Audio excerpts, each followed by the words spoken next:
Reality শোতে আসন্ন ঈদের সিনেমার প্রচারে গেলেন দেশের আফরান নিশো ও তমা মির্জা। এবারের ঈদে মুক্তি পাচ্ছে তাদের অভিনীত দাগি সিনেমাটি। সেই সিনেমার প্রচারে দীপ্ত টিভির এই অনুষ্ঠানে অংশ নিয়েছেন তারা। বসুন্ধরা, উত্তরা, বনশ্রী, কুড়িল ও বাড্ডা সহ রাজধানীর বিভিন্ন স্থানে অভিজাত ও অত্যাধুনিক মানের ফ্ল্যাট কেনার এক নির্ভরযোগ্য প্রতিষ্ঠান প্লেজেন্ট প্রপার্টিজ লিমিটেড। তাই আপনার স্বপ্নের আবাসনের জন্য আজই যোগাযোগ করুন।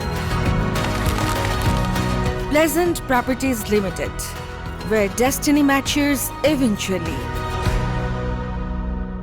অভিনয়ে প্রতিভাবানদের খোঁজে দীপ্ত টিভিতে প্রচারিত হচ্ছে রিয়েলিটি শো দীপ্ত স্টার হান্ট। অনুষ্ঠানে তারিক আনাম খান, শিহাব শাহিন, রাফিয়াত রশিদ মিথিলার সঙ্গে অতিথি বিচারক হিসেবে অংশ নিয়েছেন নিশো ও তমা মির্জা। তাদের অতিথি জুরি করে সাজানো হয়েছে দীপ্ত স্টার হান্টের টেরিফিক 20 এপিসোডগুলো। এদিকে বৃহস্পতিবার প্রকাশ পেয়েছে দাগি সিনেমার প্রথম গান একটুখানি মন। গানটি গেয়েছেন তাহসান খান ও মাশা ইসলাম।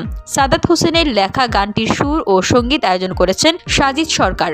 গানের ভিজুয়ালে দেখা গেল আফরান নিশো ও তমা মির্জার romance. VOD Bangla news desk.